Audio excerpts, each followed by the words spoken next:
Imagine this. A huge social media platform rolls out a brand new AI feature. It's supposed to be fun, a creative tool. But within days, it's hijacked to create disgusting, abusive deepfakes.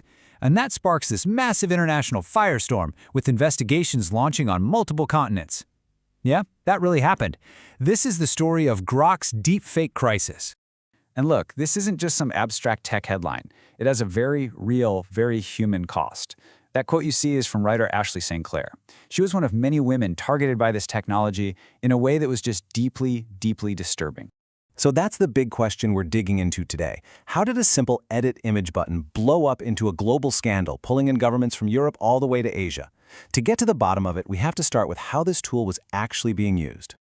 Right off the bat, this story isn't about a bug in the code or some technical glitch. It's about a feature being turned into a weapon.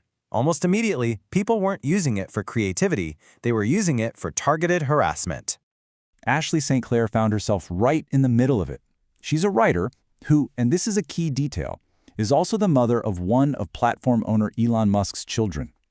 She found out that users were grabbing real photos of her and, just horribly, even a picture from when she was a kid, and feeding them into Grok's AI to churn out fake, sexualized images. And this wasn't just a one-off attack on her, not at all. A really disturbing pattern emerged, and fast. Users were systematically taking pictures of women and even children and prompting the AI to virtually undress them. They were adding bruises, signs of violence, and creating what victims are calling a terrifying new form of revenge porn, all out in the open on a major social media app. Okay, so what exactly is this tool at the heart of all the chaos? Let's take a quick look at the tech itself. To put it simply, Grok is a generative AI from Elon Musk's company, xAI. It's baked right into the social media platform X.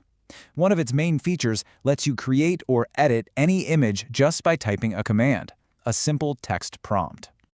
And here's the really chilling part. Look how simple it was to do.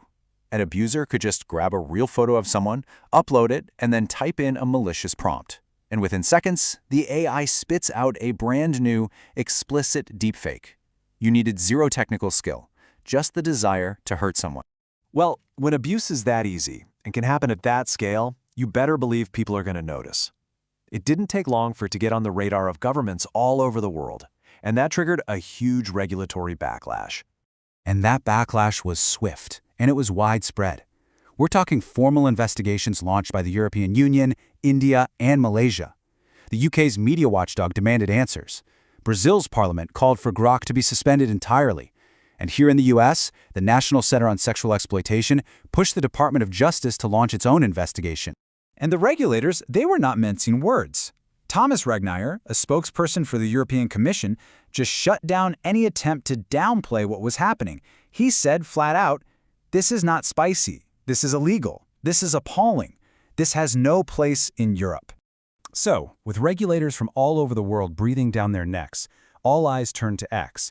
How is the platform going to handle a crisis that it essentially created? Well, what we saw was this massive disconnect between the company's official statements and what was actually happening on the platform. X's safety account would tweet that they were taking action and suspending accounts, but victims like Ashley St Clair were saying that the abusive images, even the one of her as a child, were staying online for hours after being reported. As one AI safety expert put it, it looked like the company had failed to build even entry-level trust and safety layers into this thing.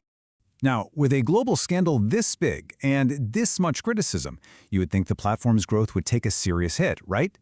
Well, in a really strange twist, the exact opposite happened, and it all comes down to this number right here.